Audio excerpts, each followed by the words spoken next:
The following is an original audio series from Sierra International Machinery, Pile of Scrap, with your host, John Sacco.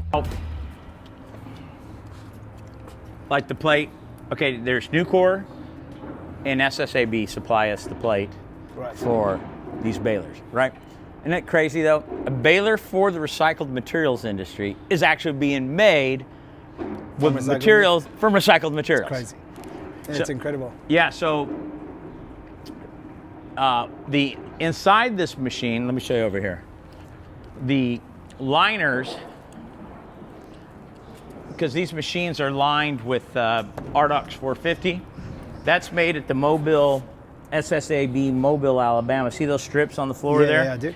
That's Ardox 450. Again, made from recycled iron. Yeah, sure. Special heat treatments in the process to make it abrasive resistant, but you know, it's just kind of nuts. That's what people don't know, right? They don't realize that we recycled the metal and then we use equipment which has used recycled metal that has in the actual equipment we use. Everywhere we look, we're going to see recycled equipment. Well, everything we look at, okay, Stuart, you've from South Africa, New Zealand, but you've been all over the world. And again, it's crazy, you know, what repurpose has such an effect on people because they didn't know. Yeah. But you can't touch anything in our world today that isn't being made with recycled materials. 100%. So I mean that's, and it's as you get out and you're doing your deal, you know, you have your podcast, we have our podcast, Pile of Scrap here. People are beginning to learn who and what this industry is, and that's the narrative I ultimately think needs to be changed. Because, you know, the EU, they call it waste. Crazy. Now, what do they call it down in New Zealand? They call it waste or not? It's still waste. It's categorized as waste, but we are pushing hard to try and get that changed. And I always say to people, would you categorize gold as waste? No. Absolutely not. Why? Nobody in their wildest dream would categorize it waste because it's got a value. Well, doesn't recycled iron, copper, aluminum, stainless, and paper have value? So how? Yeah, that's the thing that drives me crazy. A commodity, somehow somebody wants to hijack it and call it something that it isn't. That's the danger we're in. But especially now you're in America working with your buddies and you want companies to trade. Yeah. You got to be able to trade a commodity overseas, for sure, not waste overseas. But it's in our control now.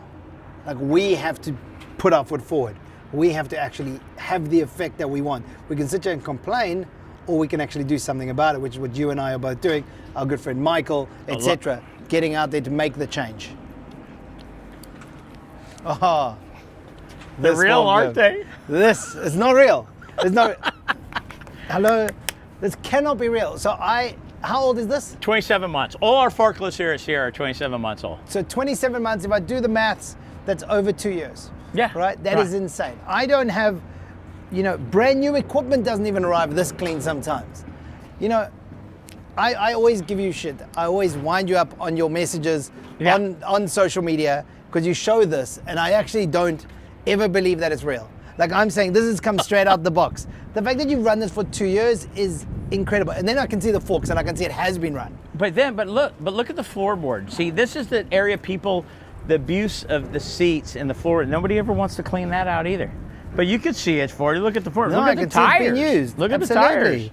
No, it's phenomenal. And I had to come here to see it, right? Because you didn't want to believe me. I couldn't believe you. For good reason though, because that's not normal, right? And it should be, and it can be. I think that's what's so important here as well. Again, that's part of, look, we were on stage together on your podcast, Born Scrappy at the ISRI show, right? Yeah. So, you know, we were talking and I said, well, what's your image? When you walk into a facility, what image are you projecting to the people who come into your facility? Yeah. And I think that I like to say I'm encouraging people that this is possible. You can have nice, clean roads. You can have nice, clean equipment doing what it needs to be done. It is possible. You know, you have an open door policy, which is great for our industry. And I wouldn't believe what's going on here if I hadn't been here to see it myself. Like, the fact that this is even possible, most people don't know that. You know, take this forklift. There's a lot of heavy forklifts in the recycled materials in it. This is a 36,000 pound machine, right? Yeah. Looks brand new. Yeah, it does. Absolutely. And they care for it because now, but see, you can see the tires get beat up.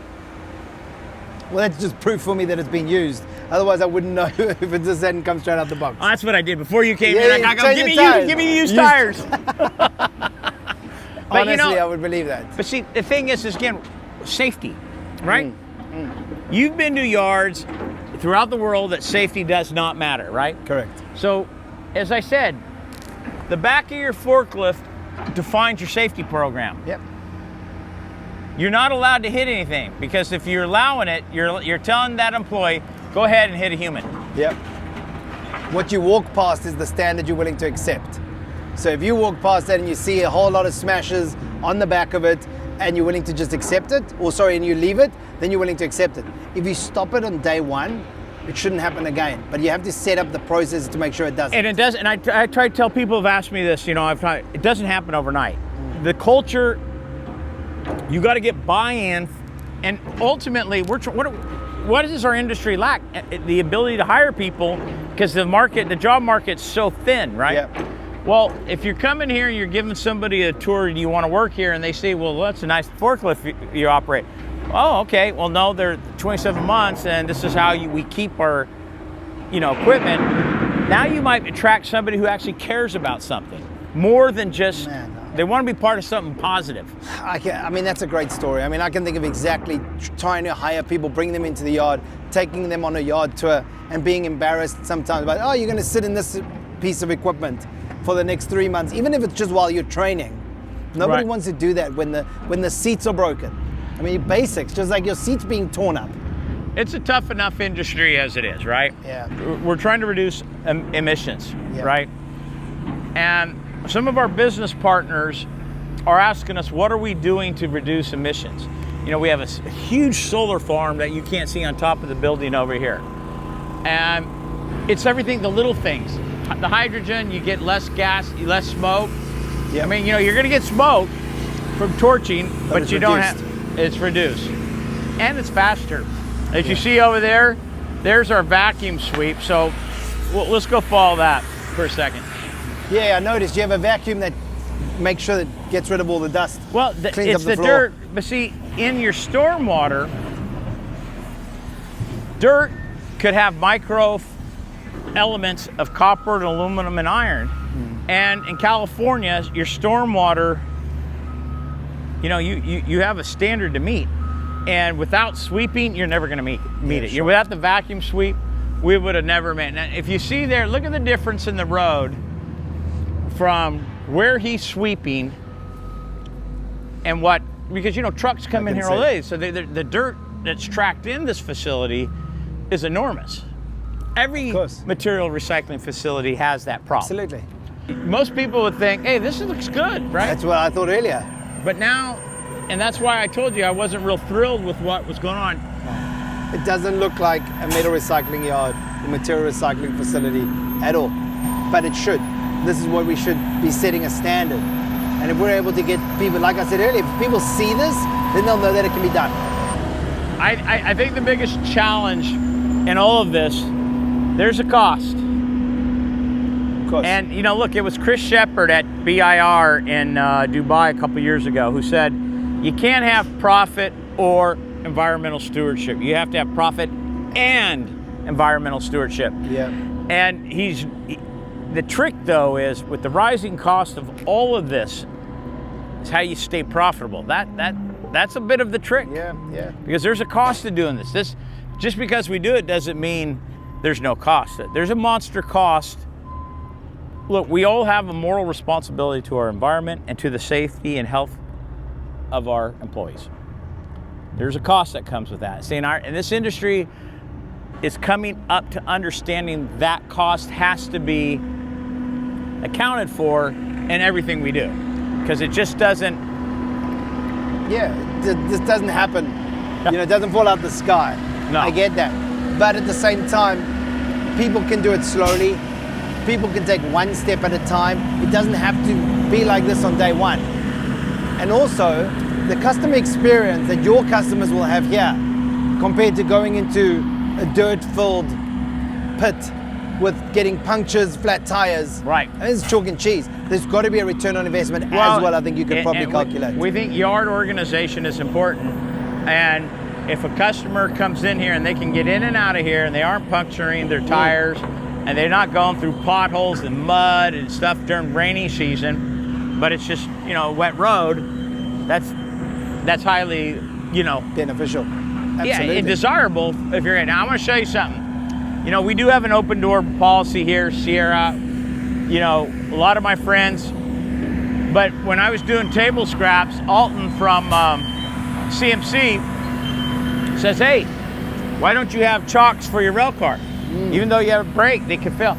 So by doing this, this isn't going to move into the way, the road that could run into a human or into a vehicle. Yeah, sure. Simple thing, didn't cost a lot of money. No, but what it was the ability to have an exchange of information from the open door policy.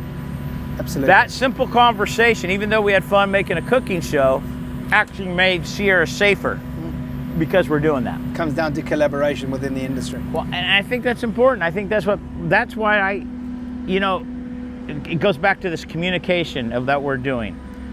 There's so much collaboration available, and we no longer have this secret. Yeah. You know, we don't have this secret sauce of processing. What we have is the ability to help educate everybody in our industry that certain things can be done, and if we aspire to do that, we will create a more healthy and vibrant industry through the eyes of the people who make regulation against our industry. Yeah, I couldn't agree more. So now, down like in New Zealand, what's the environmental way of life down there? No, it's actually at a good level. They are very strict environmentally. Health and safety is at a very, very high level in New Zealand in general. You can't walk in yards unless you've done some sort of induction beforehand. PPE, it's very important. The last few weeks I'm traveling around the US, there's different levels and different standards for every yard you go to and every business, and maybe it's because of based on different regulations in every state. But I think as an industry, we should hold ourselves accountable at a level. Well, we can try to help bring each other up, right? I mean, I think that's what makes this exchange of information so amazing with each other. Like I say, I learned about the chocks on the rail. So there's things we're learning from each other on a daily basis. And it's my hope, that's why repurpose, let's change the narrative of what we aren't. We aren't waste, we aren't junk. Through podcasts and being guests on other people's podcasts and being willing to have these open discussions, we exchange information and ideas for the industry as a whole to be better. That's me. Call me crazy, Stuart. I don't know, but that's how I feel. I've drunk the Kool-Aid. Did you? I'm in. How's it feel, brother? I'm in. It's so good to be here. Let's see if we can get Michael on the phone. Hold on.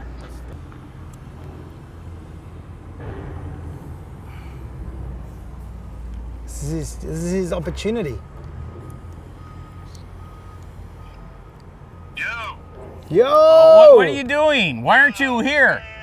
I mean, you're slacking. We got Mike's mic. Yeah. Where are you? We're on Mike's mic, and there's no mic. We can do a phone one. You two are together and call it. Man, this isn't cool. Well, you were invited. I never had an invite. Must have gone to your junk mail by mistake. Yeah. No pun intended. Yeah, your recycled mail. I was in New Orleans for about 5 days, so I probably lost the invite while I was busy. Yeah, must have been. It's in the mail. How you doing, brother? Doing good? I'm doing good, man. How about you two? Check out that rail car. Is it filled with recycled iron for a mill? Absolutely. Obviously. It's gonna be rebar here shortly. Nice. I'm going up to Rockford. I think I'll be there Wednesday to take a look at the shear. Next week? Right on. Cut yesterday. They started cutting yesterday a little bit. So, Stuart, tell Michael about what you saw here. So it's the real deal, right? Have you been here yet, Mike? No. No. You haven't been? I want to. You know those pictures that John puts up on social media, which like those fake forklifts that have been around for a few years that are actually brand new out the box? I thought they were AI forklifts. AI, exactly. Well, anyway, I got to find out they're real. They're real. I checked. I saw somebody driving one, which I didn't think they would actually drive. But actually, to be honest, it's a bit like a Hollywood set when you get here. You're gonna see everything looks brand new. Like the floors are super clean. It's like the poster child. And I told him I was not happy with how the yard was looking this morning. He's looking at me. What's wrong with you, John? He's like, no, I'm really embarrassed about what the yard looks like. I'm like, this is the best yard I've ever seen in my life. I could eat off the floor right now. But I wasn't joking. I was saying to you guys earlier when we were going to walk, it looks like a Hollywood set. Like the buildings, the clean roads, the neat scrap pile, like metal just in one area, like perfectly in one area. There's nothing like strewn across the yard. What I find a lot of the American yards, because they have so much space, they use it all. See, so they put piles everywhere. And that's the disease of space. Yeah, agreed. And, you know, when you have such small area to work in, you got to get it out the door. But here, so much in America with a lot of people say, put it over there, put it over there. And the inefficiencies become big, but sometimes they're not realized. Yeah, 100%. I've seen that in multiple yards I've been to. In fact, probably most of them. This is our parts department, and it's kind of, that's the packing area. Jeremiah Johnson, better known JJ. Went to high school with my daughter, so I've known this kid since he was a ball player, and smart kid, and graduated here, but he interned with us, and after he graduated college, he's now a part analyst, but he and his other buddy who they graduated with my daughter put together this whole thing. So tell them what we got here. In this unit, we have 4,000 unique items. Stored in here, in this? Yeah, this is equivalent. There's 65 shells in here. Sean, tell them how many of these did we replace by putting it all in here?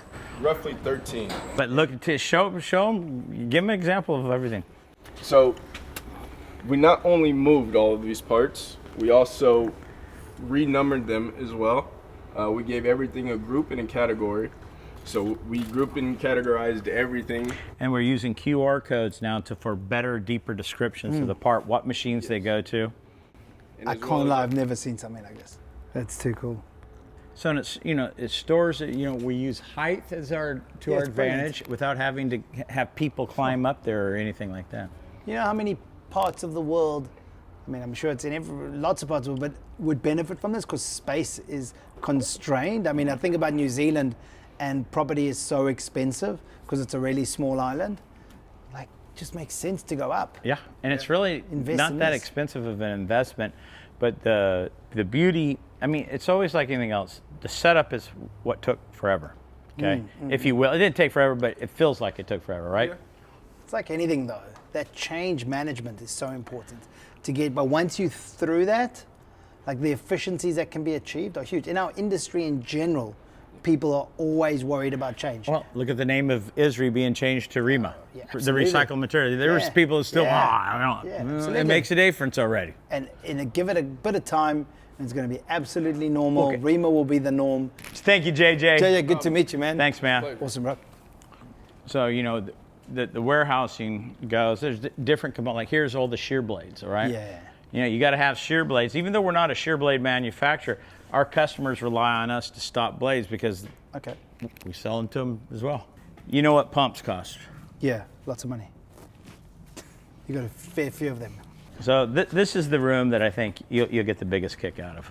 This is the cylinder room. Oh, wow. You're talking about what pumps cost. Let's look at these cylinders. So have you got cylinders you would have for every single different size equipment you have? Oh, yeah. Sure. And where are these manufactured?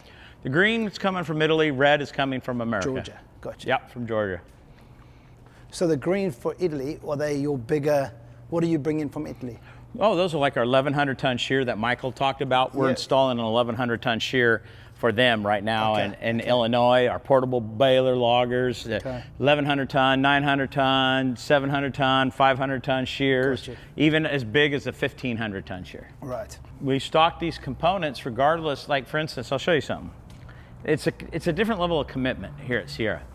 We have one 1,500-ton shear in America. One. The gray one. Yeah. Yeah. I have to have the part. Yeah, for sure. Why? What happens something if goes it wrong. breaks? Absolutely. Do you know how long it takes to get a cylinder this big? I can imagine. Then we got the shear heads. Why? Where's this? Where's the 1500? It's down south. Okay. Yeah, you got to have it because if they need it, You can't they tell will a minimize customer, downtime. oh, your cylinder no good? Yeah, how about waiting 8 months? Yeah, exactly. You can't do that. No, not an option. You're not going to stay in business very long. You're not going to sell a lot of equipment if that's what you're telling And that's people. why you've been around for so long. Yeah. All taught from your dad, right? Oh, absolutely. You're basically an immigrant to New Zealand, right? Yep, 100%. My father was an immigrant to Italy, to America. So I've born and raised here in Bakersfield. So I don't know what it is to be an immigrant. Right. Okay. So you do, and you know that there's a different level, I don't know. Of hustle that is required. It just is. Completely. You arrive somewhere new, no one's coming to help you, you're by yourself. See, It's all all this on you. here, this whole building from there to there is all solar panels. Okay. Wow. So And what is that powering? Just this building, or is it? no, giving it powers our shears. I mean, Oh shit. our bill is very small compared to what it used to be. Yeah, it doesn't sure. take 100% of what we consume, but it has reduced our reliance on fixed power some 90-something%. Wow. So that's acceptable. And is that a requirement in California? No. Or is it just an No, it's extra not. It's effort? never a requirement. But again, you can talk the talk, right? I can tell you I have clean forklifts, and if you come over here and I don't.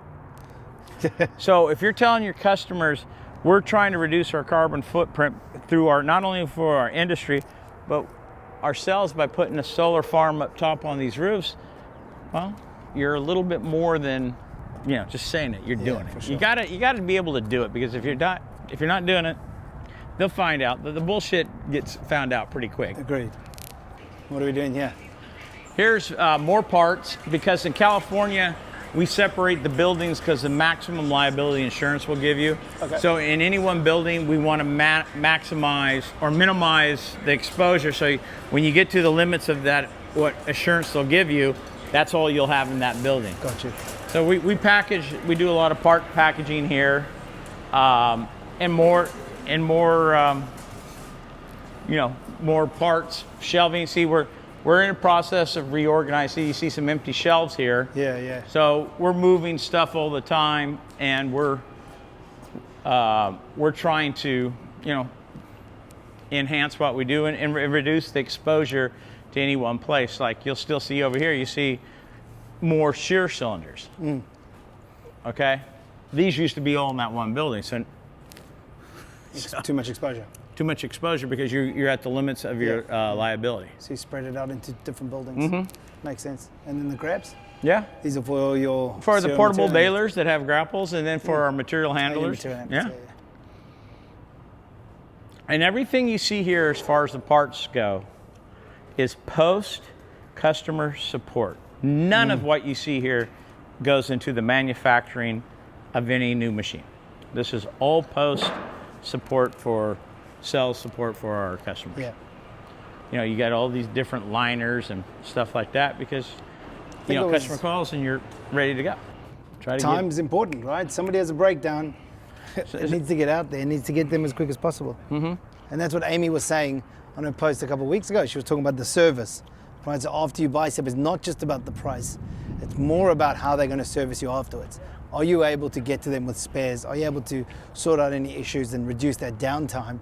And if you are, you'll be in business for a long time and do really well, I guess. the support staff it takes to run it, to understand, like JJ, who did the tower, him and his cohort, JP, they have analytics they're using on if you have X amount of machines, what percentage of this component did you sell on a yearly average? Well, every year you're selling more of those machines, and so they're adding up. So, what you had in the field 3 years ago versus what you have now is completely different. Yeah, so of your course. needs are completely different. Yep.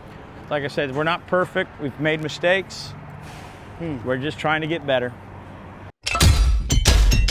This has been a Sierra International Machinery original audio series. Thanks for listening. Please share this podcast and make sure to subscribe.